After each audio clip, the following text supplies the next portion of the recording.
Hola cacacultores y cacacultoras, bienvenidos al tercer módulo del taller 6 titulado El agua que somos. En los videos anteriores aprendimos que el agua nos compone y que también hace un viaje por todo el planeta en un ciclo infinito.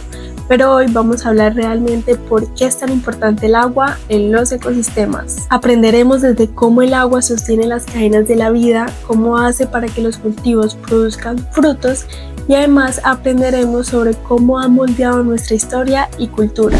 Vamos a dividir este viaje en 3 etapas: los ecosistemas, la agricultura y la cultura. Empecemos con los ecosistemas. El agua es la base que sostiene la vida en el planeta. Gracias a ella se mantienen las cadenas tróficas, es posible la fotosíntesis, ocurre el transporte de nutrientes y se recargan los suelos que sostienen la vegetación. Cuando el agua es abundante y está en buen estado, los ecosistemas funcionan correctamente y pueden ofrecer lo que llamamos servicios ecosistémicos. Por ejemplo, la purificación del aire y del agua, la regulación del clima, la producción de alimentos y la conservación de la biodiversidad. Sin embargo, cuando el agua escasea o se contamina, los ecosistemas comienzan a perder esa capacidad. Se alteran los procesos naturales, disminuye la biodiversidad y se debilitan servicios que son esenciales para el bienestar humano. Para entender mejor cómo el estado del agua afecta directamente a la biodiversidad, veamos su impacto en diferentes grupos de organismos. Empecemos con los anfibios.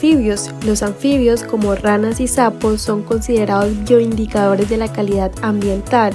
Su piel es extremadamente permeable y sensible, por lo que absorben fácilmente sustancias presentes en el agua. Esto hace que sean de los primeros grupos en verse afectados cuando el agua es contaminada. Además, dependen directamente del agua para completar su ciclo de vida, ya que allí se reproducen y se desarrollan en sus primeras etapas. Ahora vamos con los peces. Los peces cumplen un papel fundamental en las redes de alimentación acuáticas y son esenciales para la seguridad alimentaria y la economía de muchas comunidades. Para sobrevivir necesitan cuerpos de agua limpios y bien oxigenados. La acumulación de sedimentos, la disminución del oxígeno, la presencia de vertimientos contaminantes puede provocar la pérdida masiva de individuos. Por último, las aves también dependen directamente de los cuerpos de agua para su supervivencia. Especies como garzas, patos y otras aves acuáticas utilizan humedales, ríos y lagunas para alimentarse, reproducirse y anidar. Además, las aves migratorias dependen de esos ecosistemas como lugares de descanso y alimentación durante sus largos desplazamientos entre continentes.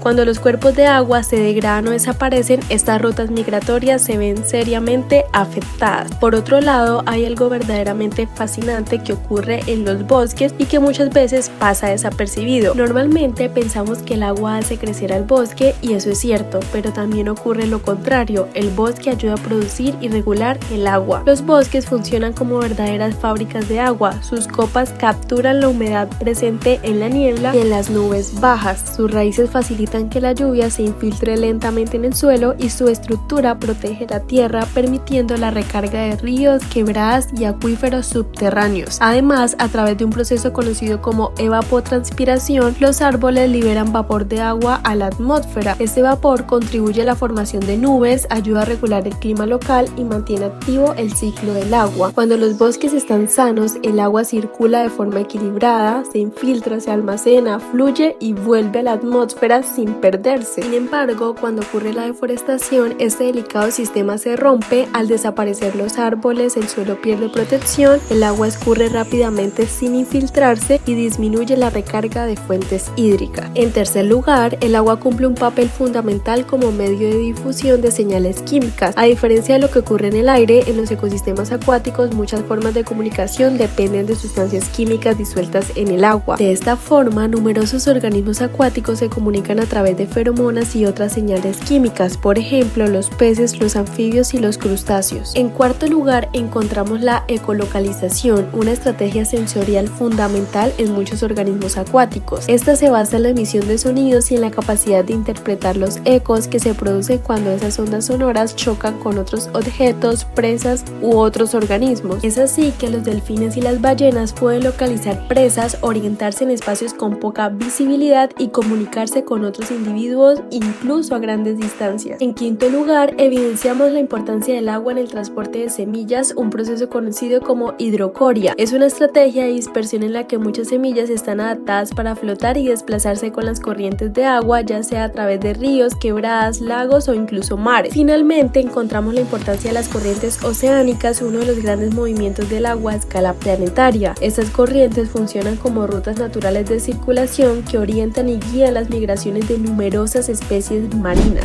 Ya vimos cómo el agua conecta ecosistemas con especies.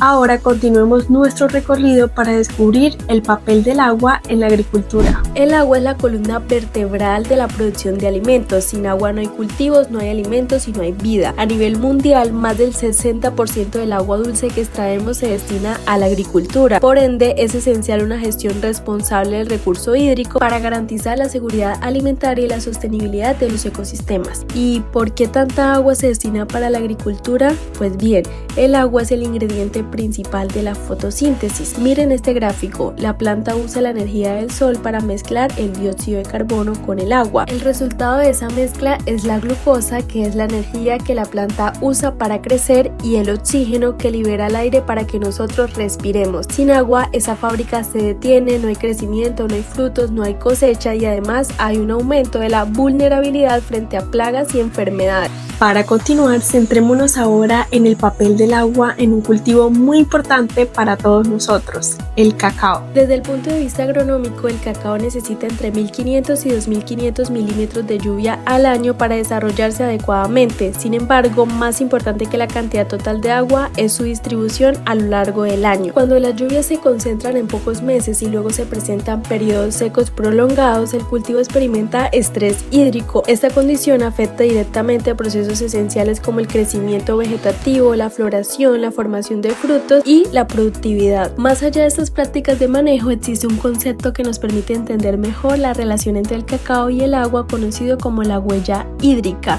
Esta permite entender cuánta agua se usa para producir cacao considerando el consumo directo e indirecto. En este cultivo predominan dos tipos: la huella verde, que es el agua de lluvia almacenada en el suelo y usada por la planta, aproximadamente 21.600 litros por kilogramo, y la huella azul, que proviene de ríos o acuíferos y se usa directamente en el proceso, aproximadamente 2.400 litros por kilogramo. En total, cerca del 97% del agua que utiliza el cacao proviene de la lluvia, lo que evidencia la importancia de conservar suelos, cobertura vegetal y el ciclo natural del agua para una producción sostenible. Finalmente llegamos a nuestra tercera parada, una dimensión del agua que muchas veces olvidamos: su importancia cultural.